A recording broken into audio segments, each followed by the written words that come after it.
Hello friends, आप सभी लोगों का स्वागत है आपके अपने YouTube channel math classes with Javed sir में। तो फ्रेंड्स, आज हम डिस्कस करेंगे 6 फरवरी 2025 के मोस्ट इम्पोर्टेंट करंट अफेयर्स के क्वेश्चन को। तो आप इस पूरे सेशन को लास्ट तक जरूर देखिएगा। और अगर आप हमारे वीडियो को पहली बार देख रहे हैं तो चैनल को सब्सक्राइब करना ना भूलें, ताकि हमारे द्वारा कुछ भी अपडेट किया जाए उसका नोटिफिकेशन आपको सबसे पहले मिल सके। और इस वीडियो का पीडीएफ आपको हमारे टेलीग्राम चैनल पे मिल जाएगा, जिसका लिंक वीडियो के डिस्क्रिप्शन में दिया गया है। आप उसे वहां से इजीली डाउनलोड कर सकते हैं। तो चलिए आज के सेशन को करते हैं स्टार्ट। तो सेशन को स्टार्ट करने से पहले हम लोग पिछले दिन जो करंट अफेयर्स पढ़ा था उसका रिवीजन कर लेते हैं। तो पहला प्रश्न है, हाल ही में किसे चेन्नई पेट्रोलियम कॉर्पोरेशन लिमिटेड का एमडी नियुक्त किया गया है? तो एच शंकर को नियुक्त किया गया है। गुनेरी गांव को किस राज्य का पहला जैव विविधता विरासत स्थल घोषित किया गया है? तो गुजरात राज्य का गुनेरी गांव को फ्रेंड्स अभी हाल ही में पहला जैव विविधता विरासत स्थल घोषित किया गया है। हाल ही में किस भारतीय ने प्रतिष्ठित ग्रैमी पुरस्कार 2025 जीता है? तो इसे चंद्रिका टंडन ने जीता है। हाल ही में इंडोनेशिया महाकुंभिषेकम कार्यक्रम में भारत की ओर से कौन शामिल हुए थे? तो प्रधानमंत्री नरेंद्र मोदी जी शामिल हुए थे। भारत किस देश के साथ सैन्य अभ्यास एक्वेरिन आयोजित करता है? तो मालदीव के साथ करता है। किस राज्य की सरकार ने हाल ही में मन मित्र पहल शुरू की है? तो इस पहल की शुरुआत आंध्र प्रदेश की राज्य सरकार ने की है। हाल ही में विश्व कैंसर दिवस कब मनाया जाता है? तो यह दिवस 4 फरवरी को मनाया जाता है। हाल ही में टाटा स्टील मास्टर्स शतरंज टूर्नामेंट 2025 का टाइटल किसने जीता है? तो इसे आर प्रज्ञानानंद ने जीता है। हाल ही में 2025-26 के बजट में किस मंत्रालय को सबसे अधिक बजट आवंटन प्राप्त हुआ है? तो रक्षा मंत्रालय को प्राप्त हुआ है। हाल ही में किसके द्वारा भारतीय पुनर्जागरण मोदी दशक पुस्तक का विमोचन किया गया है? तो गृह मंत्री अमित शाह के द्वारा इसका विमोचन किया गया है। अब चलिए हम लोग आज के सेशन को कवर कर लेते हैं, जिसमें आज का पहला प्रश्न है, बेल्जियम के नए प्रधानमंत्री कौन बने हैं? तो इसका सही विकल्प हो जाएगा सी, यानी बार्ट डी वेबर। यह बेल्जियम के नए प्रधानमंत्री बने। आइए क्वेश्चन से रिलेटेड इंपॉर्टेंट पॉइंट कवर कर लेते हैं। तो फ्रेंड्स, रूढ़िवादी नेता बार्ट डी वेबर को ब्रुसेल्स के रॉयल पैलेस के राजा फिलिप द्वारा उन्हें बेल्जियम के प्रधानमंत्री के रूप में शपथ दिलाई गई है, और उनके साथ कैबिनेट के 14 मंत्रियों ने भी शपथ ली है। और फ्रेंड्स, बार्ट डी वेबर यह फ्लेमिश राष्ट्रवादी पार्टी न्यू फ्लेमिश एलायंस के नेता है। और फ्रेंड्स, यह पहली बार है जब एक फ्लेमिश राष्ट्रवादी संघीय सरकार का नेतृत्व कर रहा है। और यह नई सरकार फ्रेंड्स एरिजोना गठबंधन के नाम से जानी जाती है, जिसमें फ्रेंड्स 5 प्रमुख राजनीतिक दल शामिल है। इनमें एनवीए, फ्लेमिश क्रिश्चियन डेमोक्रेट्स, समाजवादी वुरिट, फ्रेंच भाषी सुधारवादी आंदोलन और मध्यमार्गी लेस एंजल इस गठबंधन में शामिल है। यानी फ्रेंड्स, बार्ट डी वेबर जो प्रधानमंत्री बने हैं, यह नई सरकार गठबंधन की सरकार है, और इसमें फ्रेंड्स 5 प्रमुख राजनीतिक दल शामिल है। अच्छा फ्रेंड्स, अभी हाल ही में जो प्रधानमंत्री नियुक्त हुए हैं उनका हम लोग रिवीजन कर लेते हैं। तो बुर्किना फासो के नए प्रधानमंत्री अरीम ताल्बा जीन इमैनुएल ओविड्रागो बने। नेपाल के नए प्रधानमंत्री केपी शर्मा ओली बने। माली के नए प्रधानमंत्री अब्दुल्ला मेगा बने। श्रीलंका के नए प्रधानमंत्री हरनी अमरसूरिया बने। थाईलैंड के नए प्रधानमंत्री पेंतोंग टार्नस नवात्रा बने। जॉर्डन के नए प्रधानमंत्री जाफर हसन बने। जापान के प्रधानमंत्री शिगेरू इशिबा बने। सीरिया के प्रधानमंत्री मोहम्मद गाजी जलारी बने। फ्रांकोइस बायरू को फ्रांस का नया प्रधानमंत्री नियुक्त किया गया। एलिक्स डिडियर फिल्स एम ने हैती के प्रधानमंत्री के रूप में शपथ ली। डॉक्टर नवीन रामगुलाम को मॉरिशस का नया प्रधानमंत्री नियुक्त किया गया। नवाब सलाम लेबनान के नए प्रधानमंत्री बने। और माइकल मार्टिन ये आयरलैंड के प्रधानमंत्री अभी हाल ही में बने हैं।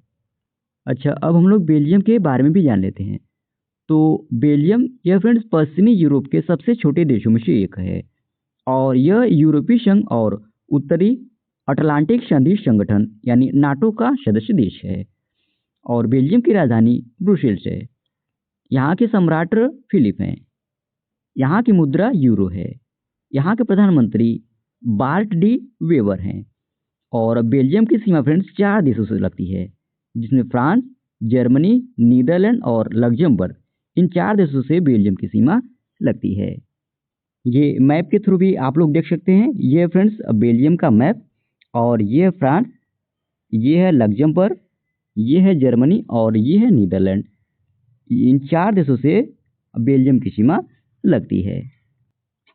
अगला प्रश्न है, सीमा सुरक्षा बल यानी बीएसएफ जम्मू फ्रंटियर का नया महानिदेशक किसे नियुक्त किया गया है? तो इसका सही विकल्प हो जाएगा फ्रेंड्स सी, यानी शशांक आनंद सही हो जाएगा ऑप्शन। तो फ्रेंड्स आईपीएस शशांक आनंद को बॉर्डर सिक्योरिटी फोर्स यानी बीएसएफ के जम्मू फ्रंटियर का नया इंस्पेक्टर जनरल यानी आईजी नियुक्त किया गया है। और शशांक आनंद फ्रेंड्स यह हरियाणा कैडर के आईपीएस अधिकारी हैं। और फ्रेंड्स बीएसएफ जम्मू की 198 किलोमीटर लंबी अंतर्राष्ट्रीय सीमा की सुरक्षा करता है, जो कठुआ से अखनूर तक फैली हुई है। इस सीमा को फ्रेंड्स अंतर्राष्ट्रीय सीमा के रूप में मान्यता प्राप्त है। यहाँ फ्रेंड्स बीएसएफ भारतीय सेना के बाद नियंत्रण रेखा एलओसी पर सेकेंड लाइनअप के रूप में भी तैनात रहती है। अच्छा, अब हम कुछ महत्वपूर्ण नियुक्तियों का रिवीजन कर लेते हैं।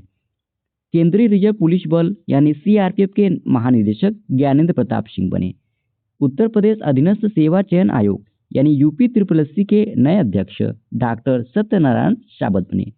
भारतीय तटरक्षक बल यानी आईसीजी के 26वें क्रम के महानिदेशक परमेश शिवमणि बने। अंतर्राष्ट्रीय सौर गठबंधन यानी आईएसए के तीसरे महानिदेशक आशीष खन्ना बने। संघ लोक सेवा आयोग यानी यूपीएससी की अध्यक्ष प्रीति सूदन बनी। केंद्रीय औद्योगिक सुरक्षा बल के नए महानिदेशक राजविंदर सिंह भट्टी बने। राष्ट्रीय महिला आयोग का नया अध्यक्ष विजया किशोर राहटकर को नियुक्त किया गया। टाटा ट्रस्ट का नया अध्यक्ष नोएल टाटा को नियुक्त किया गया। बीएसएफ का अतिरिक्त पुलिस महानिदेशक महेश कुमार अग्रवाल को नियुक्त किया गया। भारतीय ओलंपिक संघ की पहली महिला अध्यक्ष पीटी उषा बनी। ज्ञानेंद्र प्रताप सिंह को सीआरपीएफ का नया महानिदेशक नियुक्त किया गया। भारत के 51 नंबर के मुख्य न्यायाधीश जस्टिस संजीव खन्ना बने। भारत के नए नियंत्रक एवं महालेखा परीक्षक यानी सीएजी संजय मूर्ति बने। आरबीआई के 26वें क्रम के नए गवर्नर संजय मल्होत्रा बने। 16वें वित्त आयोग के प्रमुख अरविंद पनगड़िया बने। और भारतीय रेलवे बोर्ड के नए अध्यक्ष और सीईओ सतीश कुमार बने। अगला प्रश्न है, फरवरी 2025 में आंध्र प्रदेश सरकार ने किसे अपना सलाहकार नियुक्त किया है? तो आरपी ठाकुर को आंध्र प्रदेश सरकार ने अपना सलाहकार नियुक्त किया है, यानी ए ऑप्शन सही हो जाएगा। तो फ्रेंड्स आंध्र प्रदेश सरकार ने पूर्व पुलिस महानिदेशक आरपी ठाकुर को 2 वर्षों के लिए राज्य का सलाहकार नियुक्त किया है। और आरपी ठाकुर की नियुक्ति फ्रेंड्स राज्य की कानून व्यवस्था और प्रशासनिक मामलों में उनके अनुभव का लाभ उठाने के लिए की गई है। आरपी ठाकुर फ्रेंड्स यह 1986 बैच के भारतीय पुलिस सेवा आईपीएस अधिकारी हैं और उन्होंने कई महत्वपूर्ण पदों पर कार्य किया है। वे 2018 से 2019 तक आंध्र प्रदेश के डीजीपी रहे। पुलिस सेवा में रहते हुए फ्रेंड्स उन्होंने संगठित अपराध, नक्सलवाद और भ्रष्टाचार विरोधी अभियानों में महत्वपूर्ण भूमिका निभाई है। अब हाल ही में की गई कुछ नियुक्तियों का रिवीजन कर लेते हैं। तो हरिशंकर को चेन्नई पेट्रोलियम कॉर्पोरेशन लिमिटेड का एमडी नियुक्त किया गया। हिसाशी टेकुची को मारुति सुजुकी का एमडी और सीईओ फिर से नियुक्त किया गया। सोनी ग्रुप कॉर्प ने हिरोकी टोटोकी को अपना नया सीईओ नियुक्त किया। लिक्विड प्रोपल्सन सिस्टम सेंटर के नए डायरेक्टर के रूप में एम मोहन को नियुक्त किया गया। नीरज पारक को रिलायंस पावर का एमडी और सीईओ नियुक्त किया गया। महेश कुमार अग्रवाल को बीएसएफ का अतिरिक्त पुलिस महानिदेशक नियुक्त किया गया। न्यायमूर्ति आलोक आराधे ने बॉम्बे हाईकोर्ट के मुख्य न्यायाधीश के रूप में शपथ ली। धनंजय शुक्ला आईसीएसआई के नए अध्यक्ष बने। बीसीएएस के महानिदेशक के रूप में आईपीएस अधिकारी राजेश निर्वाण को नियुक्त किया गया। अगला प्रश्न है, हाल ही में डोगरी में साहित्य अकादमी पुरस्कार 2024 से किसे सम्मानित किया गया? तो इस पुरस्कार से चमन अरोड़ा को सम्मानित किया गया, यानी बी ऑप्शन सही हो जाएगा। तो फ्रेंड्स चमन अरोड़ा को उनकी पुस्तक एक और अश्वत्थामा के लिए मरणोपरांत डोगरी में साहित्य अकादमी पुरस्कार 2024 से सम्मानित किया गया है। और इस मान्यता की घोषणा फ्रेंड्स 4 फरवरी 2025 को की गई थी। और फ्रेंड्स साहित्य अकादमी पुरस्कार 2024 में एक ताम्र पट्टिका और 1 लाख रुपए नगद पुरस्कार शामिल है। अच्छा, अब हम लोग कुछ प्रमुख पुरस्कार का रिवीजन कर लेते हैं। तो मेजर ध्यानचंद खेल रत्न पुरस्कार 2024, यह पुरस्कार फ्रेंड्स 4 लोगों को दिया गया है, जिसमें निशानेबाज Manu Bhaker, chess champion D Gukesh, भारतीय पुरुष हॉकी टीम के कप्तान हरमनप्रीत सिंह और पैरा एथलीट प्रवीण कुमार को यह पुरस्कार दिया गया है। और तरुण दास को सिंगापुर का मानद नागरिक पुरस्कार मिला। रघुपति भट्ट को मध्य प्रदेश सरकार ने कालिदास सम्मान पुरस्कार 2023 से सम्मानित किया। राजश्री बिड़ला 25वें लाल बहादुर शास्त्री राष्ट्रीय उत्कृष्टता पुरस्कार 2024 से सम्मानित हुए। अलेक्जेंडर डन जो यूएसए से बिलोंग करते हैं, इन्हें साल 2024 का शास्त्र रामानुजन पुरस्कार मिला। डॉक्टर गोविंद राजन पद्मनाभम को विज्ञान रत्न पुरस्कार मिला। गंगाधर राष्ट्रीय पुरस्कार प्रसिद्ध ओडिया कवि प्रतिभा सतपथी को 2023 के लिए मिला। पद्म पाड़ी लाइफ टाइम अचीवमेंट पुरस्कार यह सई पराजपे को मिला। अमेरिका का सर्वोच्च नागरिक सम्मान the presidential medal of freedom पहली बार किसी पुरुष फुटबॉलर को मिला। और यह पुरस्कार किसको मिला है? तो लियोनेल मेसी को मिला है, जो अर्जेंटीना देश से बिलोंग करते हैं। मोहन जी को मानवतावादी पुरस्कार 2024 से सम्मानित किया गया। उर्वशी सिन्हा को गेट्स कैम्ब्रिज इम्पैक्ट पुरस्कार से अभी हाल ही में सम्मानित किया गया है। अगला प्रश्न है, हाल ही में किस संस्थान ने Bharat cancer genome Atlas launch किया है? तो इसे फ्रेंड्स आईआईटी मद्रास ने लॉन्च किया है, यानी बी ऑप्शन सही हो जाएगा। तो फ्रेंड्स भारतीय प्रौद्योगिकी संस्थान मद्रास ने हाल ही में Bharat cancer genome Atlas launch किया है। और इस पहल का उद्देश्य फ्रेंड्स भारत में कैंसर अनुसंधान को बढ़ावा देना। और यह फ्रेंड्स वैश्विक कैंसर अध्ययनों में भारतीय आनुवंशिक डेटा के कम प्रतिनिधित्व को संबोधित करता है। अच्छा, अब हम लोग इसके बारे में भी जान लेते हैं फ्रेंड्स। तो Bharat cancer genome Atlas Bharat में स्तन कैंसर से जुड़े आनुवंशिक वेरिएंट का एक व्यापक डेटाबेस है। और यह देश भर के स्तन कैंसर रोगियों से डेटा एकत्र करता है। और इसका लक्ष्य फ्रेंड्स शीघ्र पता लगाने के लिए विशिष्ट बायोमार्कर्स की पहचान करना और लक्षित उपचार रणनीति विकसित करना है। और फ्रेंड्स इस परियोजना के लिए आईआईटी मद्रास ने कर्किनोस हेल्थ केयर और चेन्नई ब्रेस्ट क्लिनिक के साथ मिलकर काम किया है। अच्छा, अब हम लोग आईआईटी से संबंधित एडिशनल इन्फॉर्मेशन भी डिस्कस कर लेते हैं। तो आईआईटी मद्रास ने फ्रांस की यूनिवर्सिटी के साथ मिलकर एविएशन सेफ्टी मैनेजमेंट कोर्स शुरू किया। आईआईटी मद्रास ने 410 मीटर लंबा हाइपरलूप टेस्ट ट्रैक तैयार किया। किसने अबू धाबी में अपने पहले अंतर्राष्ट्रीय परिषद का उद्घाटन किया? तो आईआईटी दिल्ली ने किया। भारत इजराइल ने फ्रेंड्स राष्ट्रीय जल प्रौद्योगिकी कहाँ स्थापित किया? तो आईआईटी मद्रास में स्थापित किया। आईआईटी जम्मू ने फ्रेंड्स ध्वनि आधारित एंटी ड्रोन सिस्टम विकसित किया। आईआईटी इंदौर ने आर्मी जवानों के लिए ई शूज बनाए। आईआईटी खड़गपुर ने सुंदर पिचाई को डॉक्टर ऑफ साइंस की उपाधि से सम्मानित किया।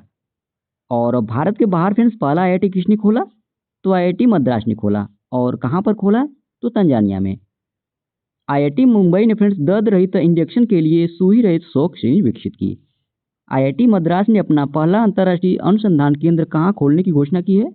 तो दुबई में इसको खोलने की घोषणा अभी हाल ही में आईआईटी मद्रास ने की है। अगला प्रश्न है, समुद्रयान मिशन के लिए केंद्रीय बजट में कितनी धनराशि आवंटित की गई है? तो फ्रेंड्स 600 करोड़ रुपए धनराशि आवंटित की गई है, यानी बी ऑप्शन सही हो जाएगा। तो फ्रेंड्स केंद्रीय बजट 2025 में डीप ओशन मिशन के लिए 600 करोड़ रुपए आवंटित किए गए हैं। और समुद्रयान मिशन फ्रेंड्स यह भारत का एक समुद्री मिशन है। इसके जरिए फ्रेंड्स भारत गहरे समुद्र में मिलने वाले खनिज पदार्थों और जलीय जीवों के बारे में अध्ययन करेगा। और समुद्रयान मिशन के तहत मत्स्य 6000 नामक पनडुब्बी को तैयार किया गया है। और यह पनडुब्बी फ्रेंड्स समुद्र के नीचे 6000 मीटर की गहराई तक खोज कर सकती है। और फ्रेंड्स इस मिशन की शुरुआत जून 2021 में की गई थी। और किसके द्वारा की गई थी? तो पृथ्वी विज्ञान मंत्रालय के द्वारा इसकी शुरुआत की गई थी। अगला प्रश्न है राजस्थान धर्मांतरण विरोधी विधेयक 2025 यह राजस्थान के किस मंत्री द्वारा पेश किया गया? तो इसका सही विकल्प हो जाएगा फ्रेंड्स ए, यानी गजेंद्र सिंह खिमसर के द्वारा इसको पेश किया गया है, यानी ए ऑप्शन सही हो जाएगा। तो फ्रेंड्स राजस्थान विधि विरुद्ध धर्म संपरिवर्तन प्रतिषेध विधेयक को 3 फरवरी 2025 को राज्य विधानसभा के बजट सत्र के दौरान पेश किया है।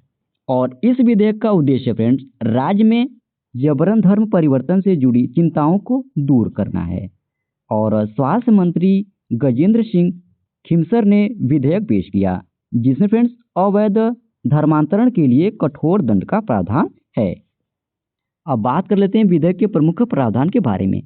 तो यह कानून फ्रेंड्स विशेष रूप से गलत बयानी, जबरदस्ती या धोखाधड़ी के माध्यम से किए गए धर्मांतरण को अपराध मानता है।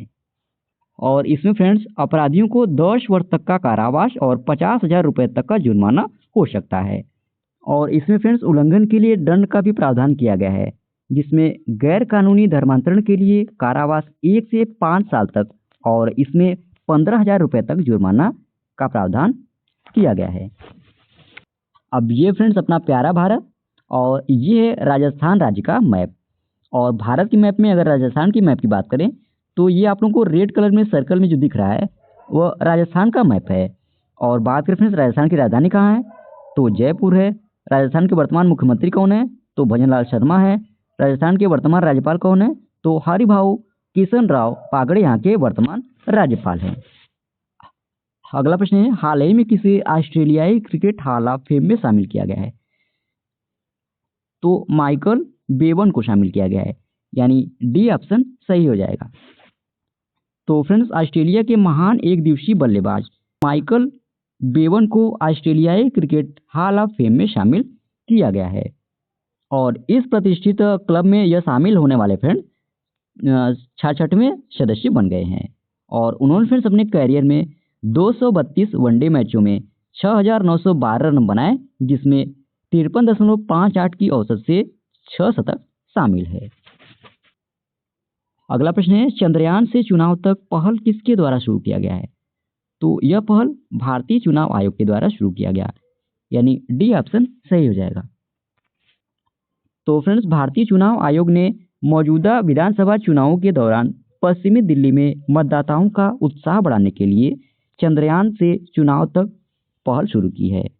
और इस अभिनव अभियान का उद्देश्य फ्रेंड्स भारत की अंतरिक्ष उपलब्धियों विशेष रूप से सफल चंद्रयान मिशन को लेकर उत्साह का लाभ उठाकर मतदाताओं को शामिल करना इस पहल या इस अभियान का उद्देश्य है।